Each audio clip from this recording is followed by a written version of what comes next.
मित्रों, हर हर महादेव। गत कक्षा में हमने लघु सिद्धांत कौमुदी के नामकरण, तत्पश्चात ग्रंथ में जो मंगलाचरण किया गया है उसके विषय में, फिर पाणिनि व्याकरण का जो मूलभूत है चतुर्दश माहेश्वर सूत्र, उसके विषय में चर्चा की थी। अब यहाँ से ग्रंथकार सूत्र का क्रम बताने जा रहे हैं। यानी पहला जो सूत्र आ रहा है लघु कौमुदी में वो है हलन्त्यम। यहाँ पर एक प्रश्न उत्पन्न हो सकता है कि अष्टाध्यायी यदि अगर हम देखें तो अष्टाध्यायी में पहला जो सूत्र है वो है वृद्धिरादेश, और यहाँ पर पहले नंबर का सूत्र है लघु कौमुदी में हलन्त्यम। तो जब पाणिनि जी ने वृद्धिरादेश सूत्र को वहाँ पर पहले लिखा तो उनका अनुसरण न करते हुए वरदराजाचार्य जी ने हलन्त्यम सूत्र का उपात्त पहले क्यों किया? लघु कौमुदी में वृद्धिरादेश ही लिख देते, हलन्त्यम सूत्र को लिखने की क्या आवश्यकता है? तो इसका समाधान ये है कि वरदराजाचार्य जी कहते हैं कि हम एक प्रक्रिया ग्रंथ का निर्माण कर रहे हैं। प्रक्रिया यानी प्रकरण को ही प्रक्रिया कहते हैं। प्रकरण ग्रंथ हो चाहे प्रक्रिया ग्रंथ हो, तो एक प्रक्रिया ग्रंथ का हम निर्माण कर रहे हैं। और प्रक्रिया ग्रंथ में अलग अलग प्रकरण बनाए हैं, जैसे संज्ञा प्रकरण, संधि प्रकरण, समास प्रकरण, कारक प्रकरण। तो उस प्रकरणों के मध्य में जितने भी प्रकरणोपयोगी जितने भी सूत्र हैं उन सूत्रों को रखा गया है। यहाँ पे क्रम विशेष नहीं है, प्रक्रिया विशेष है। तो प्रक्रिया विशेष को ध्यान में रखते हुए, क्योंकि व्याकरण मतलब पाणिनि व्याकरण में प्रवेश कराना है ना, उद्देश्य तो वही है। तो इसके लिए एक प्रक्रिया का बोध सरलता से हो जाए, तत्पश्चात फिर वहाँ पे क्रम जाकर के पता चल ही जाएगा कि कौन सूत्र किसके बाद है। तो इस दृष्टि से उन्होंने पहले हलन्त्यम सूत्र को लिखा है। अब हलन्त्यम सूत्र, कोई भी सूत्र हो तो उस सूत्र के वाक्यार्थ का ज्ञान तब तक नहीं हो सकता जब तक कि हम उसके पद पदार्थों का ज्ञान नहीं करेंगे। तो एक नियम है, वाक्यार्थ ज्ञाने पदार्थ ज्ञानम कारणम, यानी वाक्यार्थ ज्ञान में पदार्थ ज्ञान कारण होता है। तो सर्वप्रथम हमको देखना पड़ेगा कि सूत्र में पद कितने हैं। कोई भी सूत्र हो, जितने भी सूत्र हैं उनमें सर्वप्रथम यदि अगर उस सूत्र का अर्थ हमको जानना है तो उसमें पदों का ज्ञान बहुत आवश्यक होता है कि कितने पद हैं सूत्र में। तो आइए देखते हैं, हलन्त्यम सूत्र में 2 पद हैं, पहला है हल और दूसरा है अंत्यम। चूँकि यहाँ पर एक प्रश्न और हो सकता है कि हलन्त्यम जो सूत्र है उसमें केवल 2 पद दिखाई दे रहे हैं, हल और अंत्यम, लेकिन आपने वृत्ति में लिखा है उपदेशे अंत्यम हल इत स्यात्, यही ना लिखा है वृत्ति में। तो प्रश्न यहाँ पर ये होता है कि जब सूत्र में 2 ही पद हैं तो उसकी वृत्ति में इतने सारे पद कैसे आ सकते हैं? क्योंकि सूत्र के द्वारा ही वृत्ति बनती है। तो कहते हैं कि अष्टाध्यायी में क्या होता है, अनुवृत्ति क्रम चलता है, यानी पूर्व सूत्र के द्वारा पर सूत्र में अनुवृत्ति आती है। कैसे आती है अभी स्पष्ट करेंगे। तो उसी अनुवृत्ति क्रम को लेकर के वरदराजाचार्य जी ने सीधा वृत्ति लिख दिया है। अब वो वृत्ति कहाँ से लेकर के आए, ये जिज्ञासा होती है। तो इसके जस्ट पहले एक सूत्र है, हलन्त्यम सूत्र है, पहले अध्याय के तृतीय पाद का तीसरा सूत्र, अष्टाध्यायी में आप देख सकते हैं। इसके जस्ट ऊपर यदि अगर हम अवलोकन करें तो एक सूत्र है उपदेशे अजनुनासिक इत, ये सूत्र। इसी सूत्र के द्वारा हलन्त्यम सूत्र में उपदेश और इत ये दोनों पद अनुवृत्त होकर के आ जाते हैं। तो जब दोनों पद यहाँ पर अनुवृत्त होकर के आ जाएंगे तो सूत्र का अर्थ बन जाएगा उपदेशे हल अंत्यम इत, और स्यात् स्युः भवति इत्यादि क्रियापद तो जोड़ लिया जाता है, अध्यार कर लिया जाता है। तो इस प्रकार से सूत्र का अर्थ निकल जाएगा कि उपदेश अवस्था में जो अंतिम हल वर्ण, उस हल वर्ण की इत संज्ञा होती है। वही लिखा है वृत्ति में कि उपदेशे अंत्यम हल इत स्यात्, यानी उपदेश अवस्था में जो हल वर्ण, वो हल वर्ण कैसे हो, तो अंतिम हल वर्ण हो, अंत में हो। तो उस अंतिम हल वर्ण की इत संज्ञा हलन्त्यम सूत्र के द्वारा हो जाएगी। अब यहाँ पर प्रश्न होता है कि उपदेश क्या है, उपदेश माने होता क्या है। क्योंकि आपने कहा ना उपदेशे अंत्यम हल इत स्यात्, तो पहले ये तो बताओ कि उपदेश किसे कहते हैं। तो उपदेश का सीधा सीधा अर्थ यही है कि व्याकरण शास्त्र के जितने भी प्रवर्तक आचार्य हुए हैं उन आचार्यों के द्वारा जो कुछ भी व्याकरण संबंधित कहा गया है, जो कुछ भी वचन बोला गया है, वो सारे उपदेश के अंतर्गत आते हैं। ठीक है, चाहे वह सूत्र हो, धातु हो, है ना, लिंग हो, वचन हो, जितने भी हैं। लेकिन बात यह है कि व्याकरण शास्त्र के प्रवर्तक आचार्य जो हैं उनके द्वारा ही व्याकरण संबंधित जो उच्चारण होगा वही उपदेश कहा जाएगा। यहाँ पे उपदेश लौकिक की दृष्टि से नहीं लेना है, अपितु उपदेश शब्द यहाँ पे पारिभाषिक है, तो इनको ही उपदेश कहा जाता है। क्योंकि कह भी रहे हैं यहाँ पर, उन्होंने सरलता से बता दिया है कि उपदेश आद्योच्चारणम, आद्योच्चारण को भी कह सकते हैं उपदेश, परंतु हम ऐसा अर्थ नहीं करते हैं। हम ये अर्थ करते हैं कि व्याकरण शास्त्र के जितने भी प्रवर्तक आचार्य हैं उनके द्वारा जो व्याकरण संबंधित जो जो कहा गया है, जो जो कही गई बातें हैं, वो सभी उपदेश के अंतर्गत आते हैं। अब आगे कह रहे हैं कि सूत्रेषु अदृष्टम पदम सूत्रांतरादनुवर्तनीयम सर्वत्र।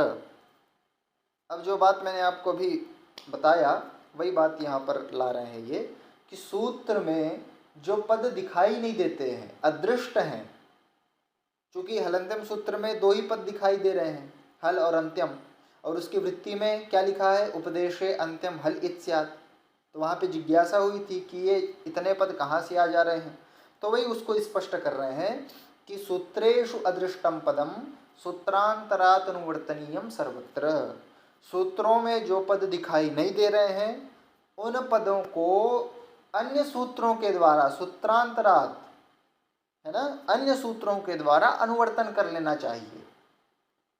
और केवल यही इसी स्थान की बात नहीं है, जितने भी जगह आपको ये लगे कि सूत्र में पद नहीं दिख रहे हैं या सूत्र में पद कम है, इस सूत्र के द्वारा अर्थ का बोध नहीं हो पा रहा है, तो वहाँ पे आपको अनुवर्तन करना है, यानी पूर्व सूत्र को देखना है, उससे पहले के सूत्र को देखना है, फिर वहाँ पे अनुवर्तन क्रम से आप सूत्रों के अर्थ का बोध कर सकते हैं। तो वही कह रहे हैं, सूत्रेषु अदृष्टम पदम सूत्रांतरात् अनुवर्तनीयम सर्वत्र। तो ये हो गई इत संज्ञा की बात। संज्ञा का तात्पर्य यह है नामकरणम इति संज्ञा, नामकरण करना ही संज्ञा है। जैसे लोक में कोई बालक उत्पन्न होता है ना, कोई बच्चा उत्पन्न होता है, तो हम सर्वप्रथम उसका नामकरण करते हैं। क्यों नामकरण करना क्यों आवश्यक है? इसलिए आवश्यक है क्योंकि बिना नामकरण किए व्यवहार ही संभव नहीं है। तो इसीलिए नामकरण करना बहुत ही आवश्यक है। जब तक के नामकरण नहीं करेंगे तब तक के व्यवहार नहीं हो सकता है। तो जैसे लोक में नामकरण करना आवश्यक है, वैसे ही शास्त्र में भी नामकरण किया जाता है। जैसे व्याकरण शास्त्र में कहीं भी गुण शब्द आता है तो उससे अ ए ओ इसका ज्ञान हो जाता है। न्याय शास्त्र में गुण शब्द का अलग अर्थ होता है, चतुर्विंशतिर्गुणाः, है ना, दर्शन में अलग होता है। तो इस प्रकार से अलग अलग मतलब संज्ञा करने का सभी शास्त्रों में अलग अलग फल है, क्योंकि या संज्ञा सा सा फलवती। तो इसी कारण से इत संज्ञा करना आवश्यक है, यानी वो अंतिम हल वर्ण का क्या कहे जाएंगे, इत कहे जाएंगे।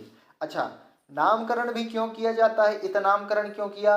क्योंकि उसके आगे प्रयोजन आएंगे कि इत संज्ञा करने के बाद उस जिनकी इत संज्ञा होती है उसका लोप हो जाता है। तो उसी लोप संज्ञा करने के लिए लोप करने के लिए सूत्र आ रहा है तस्य लोपः।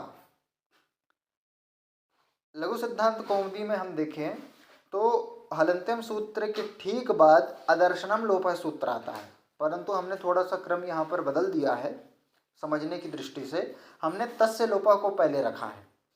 तस्य लोपः को आप समझ जाएंगे तो अदर्शनम लोपः को स्वतः ही समझ जाएंगे, कोई कठिनाई नहीं आएगी। तो तस्य लोपः सूत्र क्या कह रहा है, तस्येतो लोपः स्यात्, यानी तस्य इतः लोपः स्यात्, अर्थात उसका मतलब जिसकी इत संज्ञा हुई है उसका लोप होवे। तस्य है ना, किसका लोप होवे, जिसकी इत संज्ञा हुई है। इस संज्ञा किसकी हुई है, अंतिम हल वर्णों की इत संज्ञा हुई है। तो उस जिन अंतिम हल वर्णों की जिन हल वर्णों की इत संज्ञा हलंत्यम सूत्र के द्वारा हुई है, उन हल वर्णों का, है ना, लोप हो जाए। यानी पहले इत संज्ञा किए, इत संज्ञा करने के बाद जो हल वर्ण है उनकी तो इत संज्ञा हुई उपदेश अवस्था में अंतिम, तो उनका ही लोप हो जाएगा। यानी जिसकी हमने अभी इत संज्ञा की है उन हल वर्णों का लोप हो जाएगा, अंतिम इत संज्ञक वर्णों का लोप हो जाएगा। तो वही कह रहे हैं तस्य लोपः, तस्य इतः लोपः स्यात्, उन इत संज्ञक वर्णों का लोप हुए। ठीक है। अब प्रश्न ये होता है कि लोप संज्ञा, लोप करने के लिए आप बोल तो रहे हैं, लेकिन लोप होता क्या है ये तो बताइए पहले, लोप का तात्पर्य क्या है। तो उसके लिए सूत्र आ रहा है अदर्शनम लोपः। कह रहे हैं कि प्रसक्तस्य अदर्शनम लोप संज्ञम स्यात्, विद्यमानस्य अदर्शनम लोप संज्ञम स्यात्। विद्यमान जो मतलब पहले दिखाई दे रहा है उसका अदर्शन हो जाना, उसका गायब हो जाना, उसका दिखाई नहीं देना, यही लोप है। अब यहाँ पे अदर्शन का तात्पर्य चक्षुर इंद्रिय जन्य से नहीं है, मतलब चक्षु से कोई संबंध नहीं है अदर्शन का यहाँ पे, अपितु कर्णेंद्रिय से तात्पर्य है। क्यों? क्योंकि वर्ण का लोप होगा, मतलब वर्ण पहले सुनाई दे रहा था लेकिन अब सुनाई नहीं देगा। तो यहाँ पे देखने से तात्पर्य नहीं अपितु सुनने से तात्पर्य है। तो वही कह रहे हैं कि जो पहले दिखाई दे रहा था वो अब दिखाई नहीं दे रहा है, तो उसका ही लोप हो गया, उसका ही क्या हो गया, अदर्शन हो गया। ठीक है। तो वही है प्रसक्तस्य अदर्शनम लोप संज्ञम स्यात्, जो पहले दिखाई या सुनाई दे रहा था उसका अब दिखाई ना देना ही अदर्शन है, लोप हो गया, वो दिखाई नहीं दे रहा है। तो ये अदर्शनम लोपः सूत्र का तात्पर्य है। देखो सबसे पहले हमने हलंत्यम सूत्र के द्वारा इत संज्ञा की, अंतिम हल वर्णों की। इत संज्ञा का प्रयोजन क्या है, तो कहा तस्य लोपः, यानी जिसकी इत संज्ञा होती है उसका लोप हो जाता है। अब फिर जिज्ञासा उत्पन्न हुई कि लोप होता क्या है, तो उसके लिए सूत्र आया अदर्शनम लोपः, यानी जो दिखाई न देना, जो मतलब पहले तो दिखाई दे रहा था लेकिन अब वो उसका अदर्शन हो गया है, वो दिख नहीं रहा है, तो उसको ही हम लोप कहेंगे। ठीक है। चलिए ये बात समझ में आ गई होगी आपको, आगे चलते हैं। अब यहाँ से इत संज्ञा करने के बाद उसका लोप, लोप करने के बाद लोप क्या है उसको बताया गया। फिर यहाँ से प्रत्याहार की सिद्धि के लिए सूत्र आ रहा है आदिरंत्येन संहिता। सूत्र है आदिरंत्येन संहिता। ये क्या कहता है कि अंत्येनेता सहित आदिर्मध्यगानाम स्वस्य च संज्ञा स्यात्, यानी अंतिम इत संज्ञक वर्णों के सहित अंत्येन इता सह आदि। ठीक है। अंतिम इत संज्ञक वर्णों के सहित आदि वर्ण, मध्यगामी वर्ण तथा च वो अपनी भी संज्ञा का बोधक हो जाएगा। घबराइए नहीं, आ जाएगी बात समझ में। देखो हम उदाहरण लेते हैं ऐ उण। ठीक है। आप इसको थोड़ा सा प्रैक्टिकल करते चलेंगे। अपने नोटबुक में लिखिए अ इ उण, पहला जो सूत्र है। अब उस सूत्र में ये जो आदिरंत्येन संहिता जो जो बातें कह रहा है उसको हम घटाते हैं। तो अ इ उण है ना, लिखने के पश्चात अब देखो सूत्र क्या कह रहा है, अंत्येन इता सहित, यानी अंतिम इत संज्ञक वर्णों, है ना, अंतिम इत संज्ञक वर्ण के सहित। तो देखो सर्वप्रथम अयुण जो सूत्र है उसमें हलंत्यम सूत्र के द्वारा अंतिम णकार की इत संज्ञा हो जाएगी। क्यों हो जाएगी? क्योंकि अयुण जो है वो उपदेश अवस्था में है, पूरा अयुण। अब उस अयुण घटक जो नकार है वो अंतिम है, हल वर्ण भी है। तो जब अंतिम और हल वर्ण है तो यहाँ पे क्या हो जाएगा,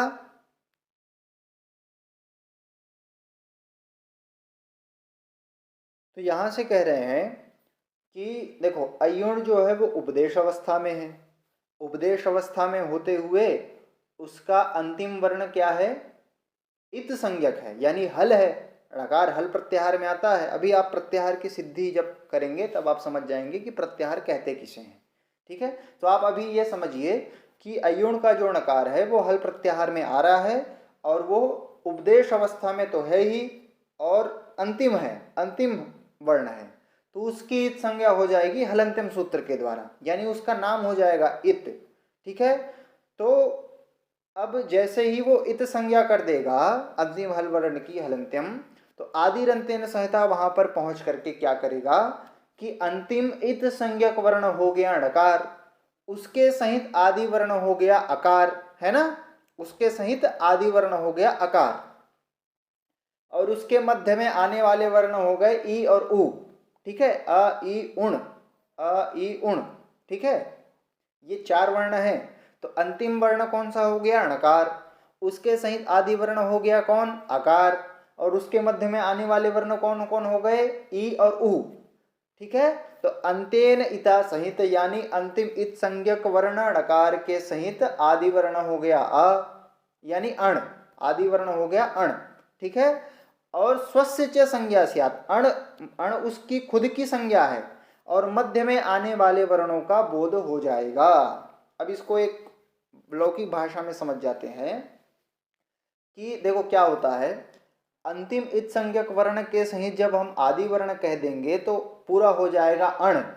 अब जब अंतिम और आदि को लेंगे तो बीच के वर्णों का स्वतः ही हम अध्याहार कर लेंगे, स्वतः ही हमको बोध हो जाएगा, क्योंकि आ और ण इनके मध्य में आने वाले 2 वर्ण हैं ई और उ।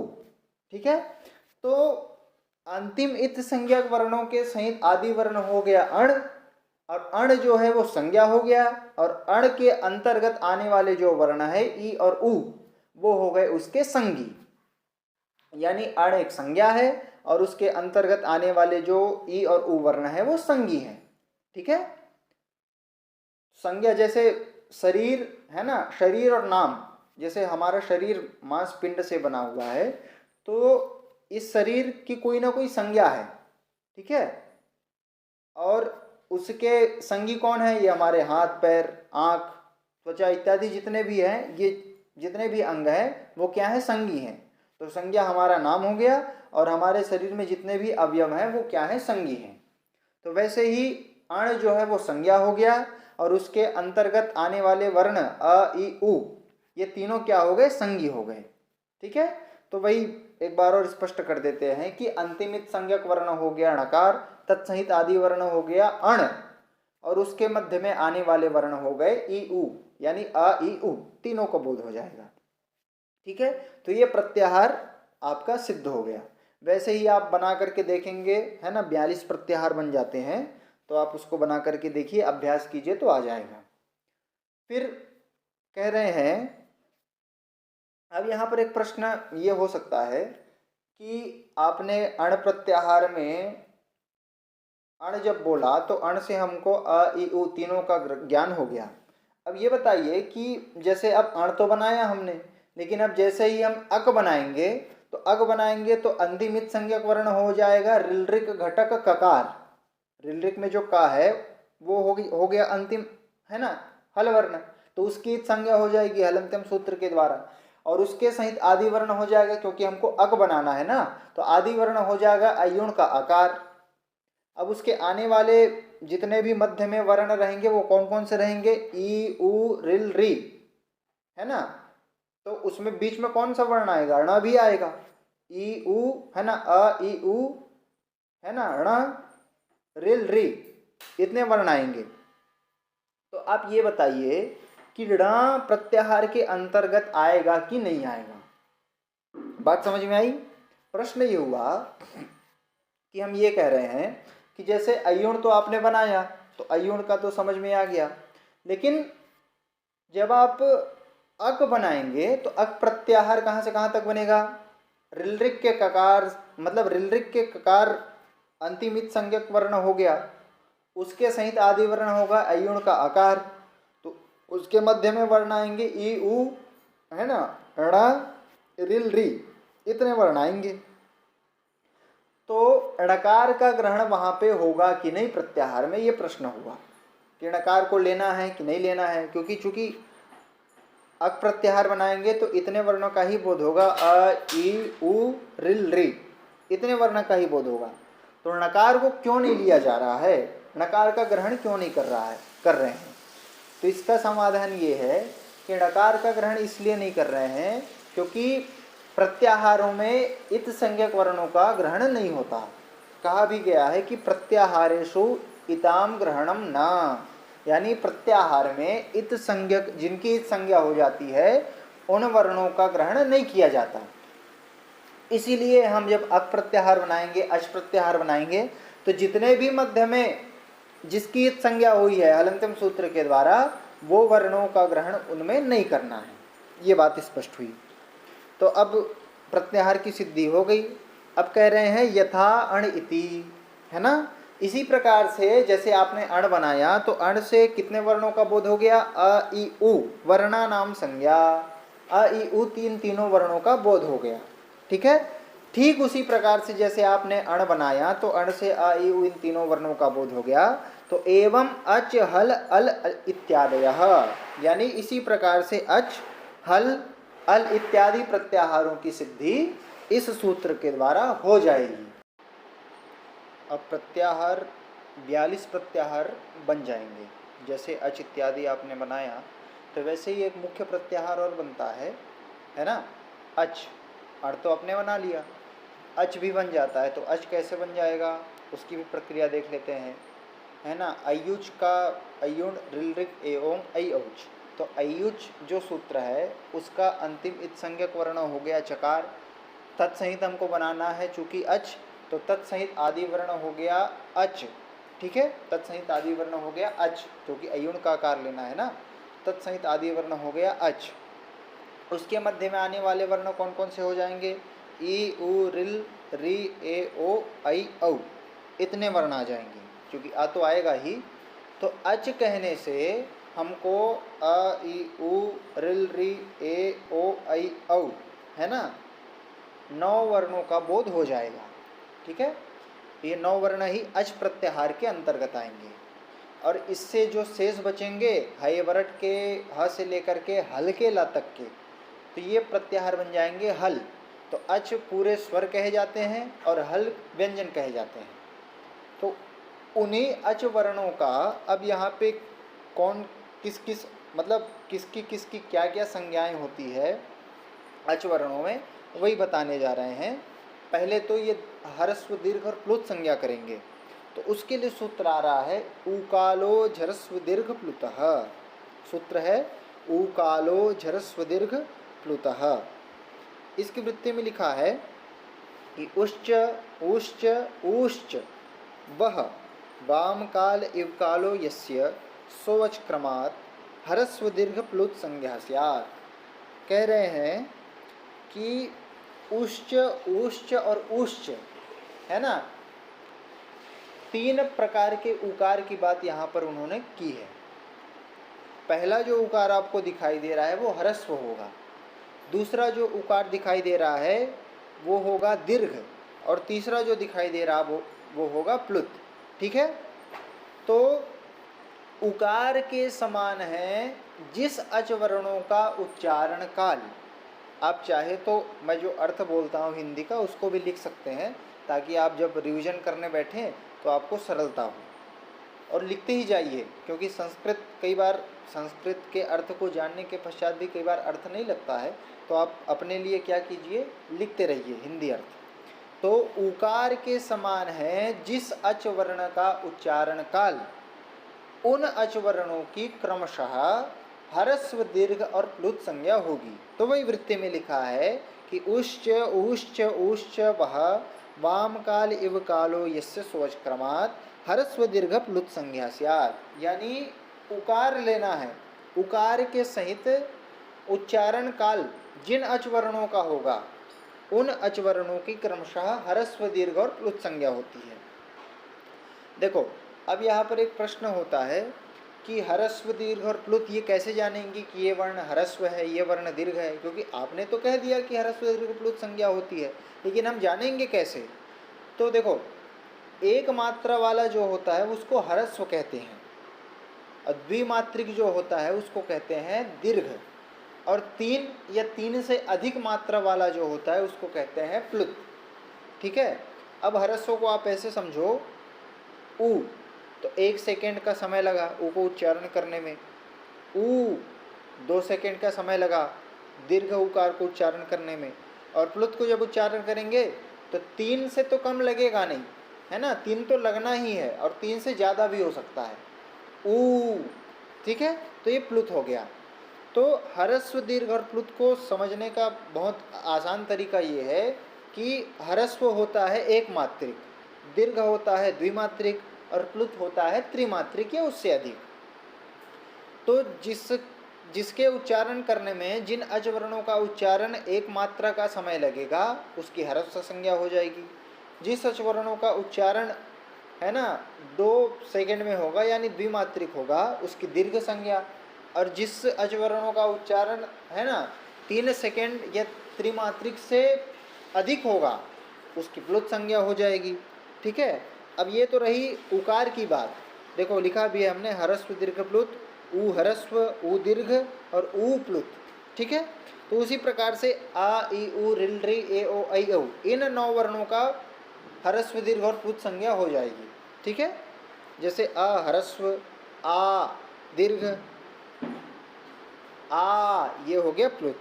ठीक है, तो ये उच्चारण को ही देखना है कि हमको किस वर्णों को उच्चारण करने में कितना समय लग रहा है, उस हिसाब से ये निश्चित हो जाएगा कि इसकी ह्रस्व संज्ञा हो जाएगी, इसकी दीर्घ, इसकी प्लुत, अलग अलग प्रकार से।